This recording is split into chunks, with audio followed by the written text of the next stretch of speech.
Good morning friends केमन आछो तोमरा सबाई आशा करी खूब भालो आछो आमिओ खूब भालो आछि। आजके एकटा नतून सकाले तोमादेर आमार छोट्ट संसारे जानाई सादर आमंत्रण।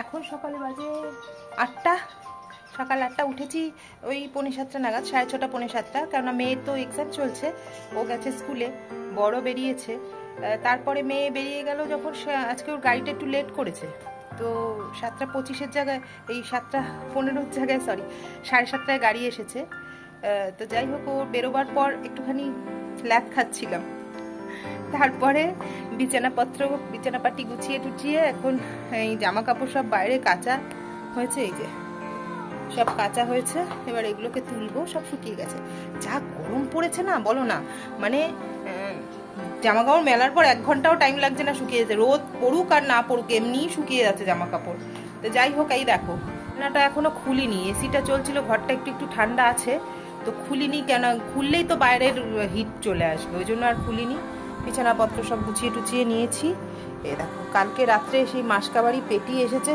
এখনো ধরিও নি কি আছে এবার চা খেতে খেতে ধরবো এক গাদা বোতল জমেছে সেগুলো ভরে নেব আর বাসন এখনো মাজতে আসেনি সব এগুলো এবার তুলবো আগে কি করব বলো তো জলটা ভরে নি জলটা ভরে চা খেয়ে তারপরে ওই চা খেতে খেতে জামা কাপড়গুলো তুলে গুছাবো তাহলে চলো তাড়াতাড়ি করে এই কাজগুলোকে সেরে ফেলি হ্যাঁ তারপরে ফিরে আসছি আবার না গরমে কি অবস্থা গেছিলাম একটু বাজারে মানে কি বলবো মাথাটা ঘুরছে মনে হচ্ছে এক্ষুনি অজ্ঞান হয়ে পড়ে যাবো কি তাপমাত্রা পেপারে দেখলাম যে মানে জুন অবধি নাকি এরকম তাপমাত্রা চলবে মানে পারা যাচ্ছে না মানে এখন ভাবছি কেন আমি বাজারে গেলাম মানে ধরো যারা রোজ বেরোয় তাদের একটু হলেও অভ্যেস আছে কষ্ট সবারই হচ্ছে তাদের একটু হলেও আর আমরা যারা একেবারে সকালবেলার দিকে বেরোই না মানে এখন কোনোটা বলতে পর্যন্ত পাচ্ছি না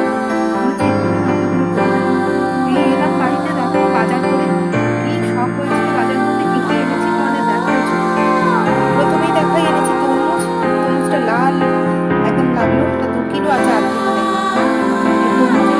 পেঁপে এনেছি মিঠে পাতা পান নিম পাতা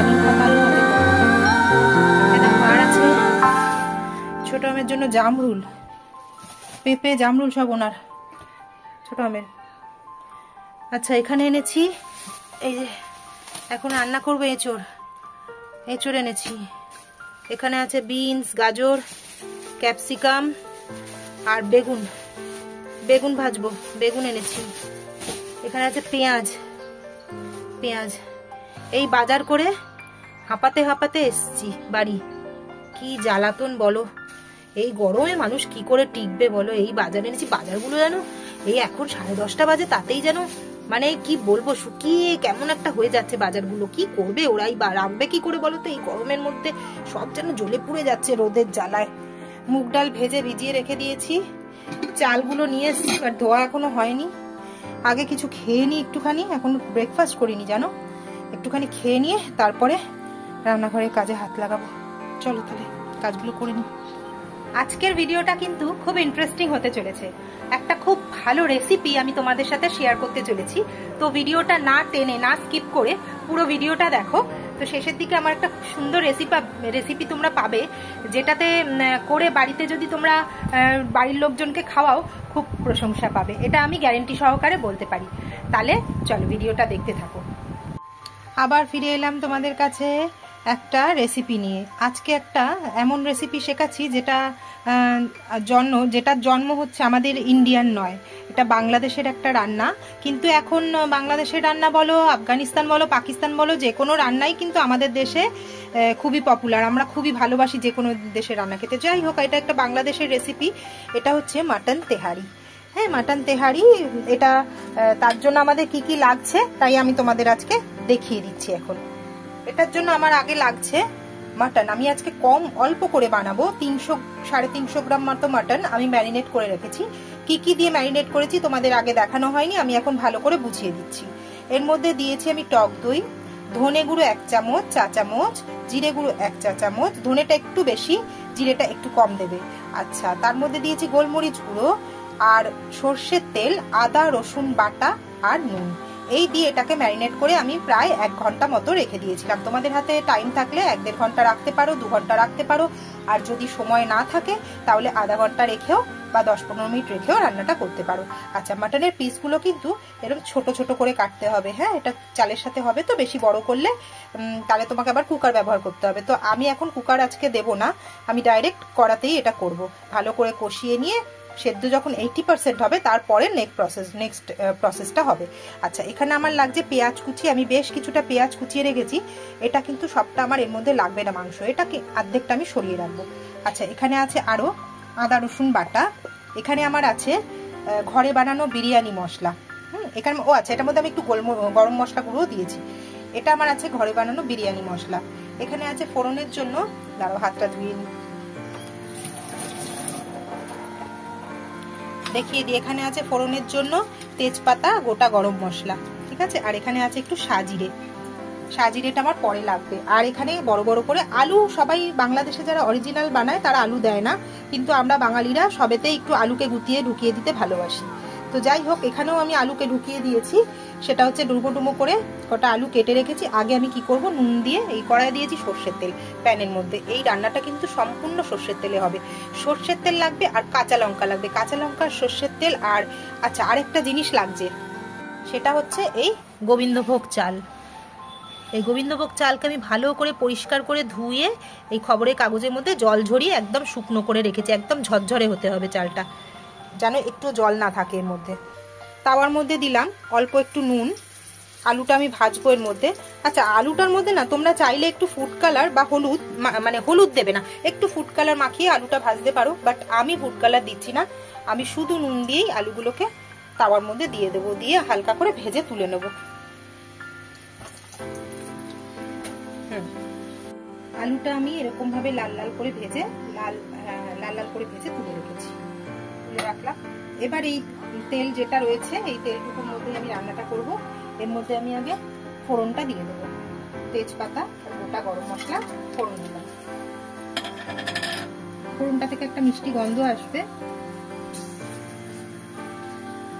ফোড়নটা হয়ে গেল। এবার আমি এই যে পেঁয়াজটা কেটে রেখেছিলাম তার থেকে অর্ধেকটা পেঁয়াজ দিয়ে দেবো, দিয়ে দিলাম।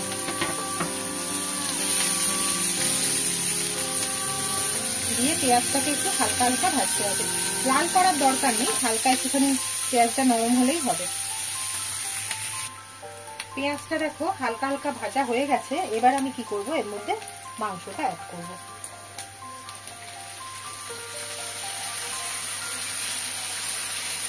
পেঁয়াজটা কমিয়ে দিই, ভালো করে বাটিটা মশলাটা পুরো কাটিয়ে এর মধ্যে দিয়ে দিলাম।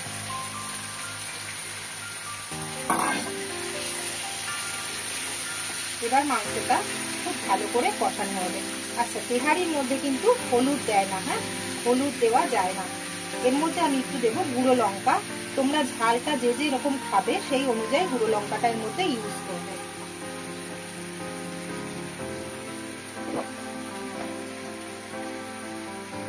আমি হাফ টিস্পুন দিলাম ঝাল লঙ্কার গুঁড়ো আর হাফ টিস্পুন দিচ্ছি কাশ্মীরি লঙ্কার গুঁড়ো। এর থেকে বেশি ঝাল আমি দেবো না, কেননা এর মধ্যে বেশ কিছু কাঁচা লঙ্কা পড়বে। সেই কাঁচা লঙ্কাগুলো চিড়ে দেবো, সেই ঝাল প্লাস এখানে গোলমরিচ দিয়ে ম্যারিনেট করেছি তার ঝাল, তো ওভার এক্সেস ঝাল হয়ে যাবে অতিরিক্ত। তো সেই জন্য এর থেকে বেশি দেবো না। তোমরা যে যেরকম ঝাল পছন্দ করো সেরকম ঝাল দিতে পারো। এখানে লঙ্কার গুঁড়োটা একটু বাড়াতে বা কমাতেও পারো। আমার মাংস কষানো একদম রেডি।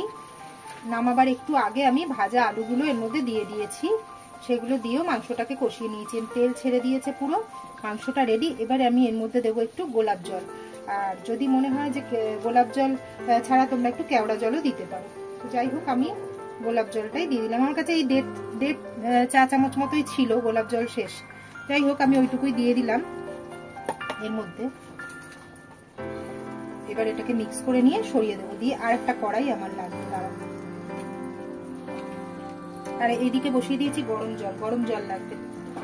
যতটা চাল আমার তার ডবল জল লাগবে। আমি 400 মতো চাল নিয়েছি, আর এখানে 1 লিটার থেকে একটু কম জল ফুটিয়ে রেখেছি। আমার এটা হয়ে গেল, এটা আমি সরিয়ে দিই। গরম জলটা আগে নামিয়ে রাখি এখানটা, এইটাকে এইদিকে ট্রান্সফার করে দিই। এখানে কড়া বসিয়ে দিলাম, পুরোটাই কিন্তু সর্ষের তেলে রান্না হবে। তেলটা আমার হালকা গরম হয়ে গেছে, সর্ষের তেলটা, এর কাঁচা একটু গন্ধটা থাকবে, পুরো একদম খুব ধোঁয়া ওঠা গরম আমি করব না, হালকা গরম করেছি। এর মধ্যে এই অল্প একটু তেজপাতা আর একটু গোটা গরম মশলা ফোড়ন দিয়ে দিলাম, আর দিচ্ছি ফোড়নে একটুখানি সাজিরে, হাফ চা চামচ মতো সাজিরে। সাজিরে না থাকলে আপনারা এমনি জিরেও দিতে পারেন, তবে সাজিরের গন্ধটা এটার মধ্যে বেশ ভালো লাগে। হাফ চা চামচ মতো সাজিরে দিয়ে দিলাম। ফোড়নটা একটু ভাজা হোক, ভাজা হলে আমি এর মধ্যে দিয়ে দেবো পেঁয়াজ কুচিটা, যেটা এক্সট্রা বাঁচিয়ে রেখেছিলাম সেই পেঁয়াজ কুচিটা। ফোড়নটা একটু ভাজা হোক, হয়ে গেছে ফোড়ন ভাজা। এবার আমি দিয়ে দিচ্ছি এর মধ্যে পেঁয়াজ কুচি।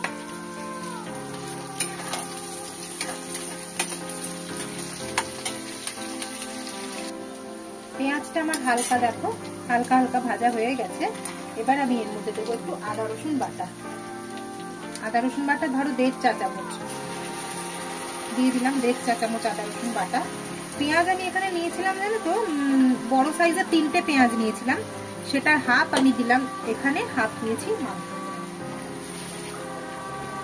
এবার আদা রসুন বাটাটা দিয়ে খানিকক্ষণ কষিয়ে নিতে হবে, যতক্ষণ না রসুন আদার কাঁচা গন্ধটা যাচ্ছে। আদা রসুনের রস স্মেলটা আমার চলে গেছে। এবার আমি ভিজিয়ে ধুয়ে শুকিয়ে জল ঝরিয়ে রাখা চালটা এর মধ্যে ঢেলে দিলাম, দিয়ে এবার এটাকে ভাজতে হবে পেঁয়াজের সাথে। কতটা পরিমাণে ভাজবো, মিনিট 10 মতো ভাজবো, যতক্ষণ না চালগুলো একদম ঝরঝরা মতো হয়ে যাচ্ছে ততক্ষণ আমাকে এর সাথে ভেজে নিতে হবে। গ্যাসটাকে হাই ফ্লেমে রেখেই আমি ভাজবো। দেখবে এবার তলায় যেন না ধরে যায়, ভালো করে নেড়ে নেড়ে ভাজতে হবে। চালটা আমার 5-7 মিনিট ভাজা হয়ে গেছে। এবার আমি এর মধ্যে মাংসগুলোকে ঢেলে দেবো সব ঝোল সমেত।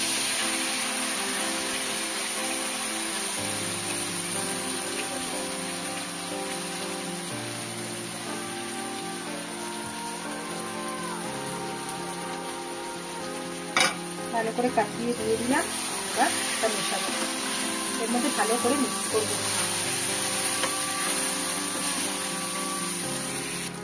2-3 মিনিট মতো এটা চালের সাথে মাংসটাকে ভেজে নিলাম, নিয়ে এবার দিয়ে দেবো গরম করে রাখা জলটা।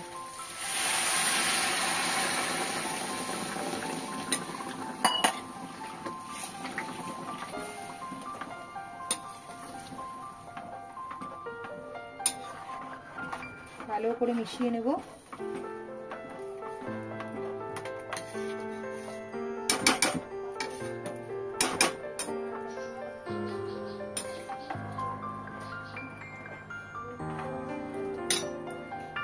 এবার আমি উপর থেকে দেবো আমার ঘরে তৈরি করে রাখা বিরিয়ানি মশলা, হাফ চা চামচ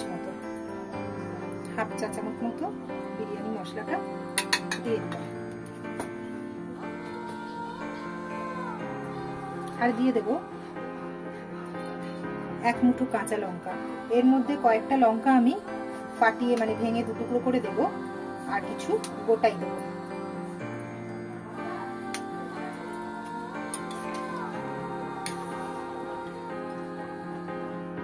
এবার এটা ভালো করে মিশিয়ে, জল মনে হচ্ছে আর একটুখানি লাগবে, দিয়ে দিই। এর মধ্যে এবার দেবো আমি কিছুটা গুঁড়ো দুধ। গুঁড়ো দুধটা হচ্ছে এই রান্নাটার খুবই ইম্পর্টেন্ট একটা সামগ্রী। আমি এর মধ্যে 3-4 চামচ মতো গুঁড়ো দুধ দেব, দিয়ে দিলাম। ভালো করে মিশিয়ে দেবো, সঙ্গে সঙ্গে মিশিয়ে নিতে হবে, নাহলে কিন্তু দলা পাকিয়ে যেতে পারে। দেখো মিশে গেছে। গুঁড়ো দুধ দিলে এর একটা খুব সুন্দর স্বাদ হয়, মানে বাদশাহী একটা স্বাদ। তোমরা কিন্তু গুঁড়ো দুধের পরিবর্তে এখানে জল যতটা তোমাদের লাগছে তার হাফ জল হাফ দুধও, লিকুইড দুধ দিতেই পারো। এবার আমি এটাকে গ্যাসটা একটু বাড়িয়ে ঢাকা চাপা দিয়ে দেবো। এই পর্যায়ে আমি এখানে স্বাদ অনুযায়ী নুন দিয়ে দেবো। আলু ভেজেছি যখন নুন দিয়েছি, মাংসতে নুন দিয়েছি। এবার নুনের পরিমাণটা এমন দেবো যেন শুধু চালের মতো।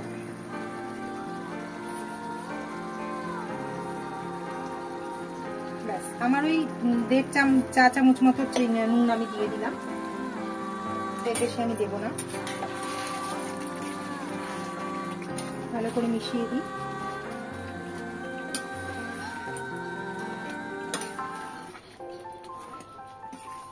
এবার মিডিয়াম টু লো এইভাবে গ্যাসটাকে রেখে আমাকে এটা চালটা সেদ্ধ হওয়া অবধি ঢাকা চাপা দিয়ে রেখে দিতে হবে।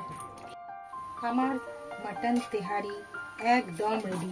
দেখো একদম ঝরঝরে তেহারি একদম রেডি। এবার এটা রেখে দিয়ে খানিকক্ষণ দমে রেখে দেবো, দিলে এটা আরো ঝরঝরে হয়ে যাবে। মানে 5-7 মিনিট এটা রাখলে গ্যাসটা নিভিয়ে, এই আমি দিলাম গ্যাস নিভিয়ে, ভাত একদম হয়ে গেছে, সব জিনিস একদম ওয়েল কুক।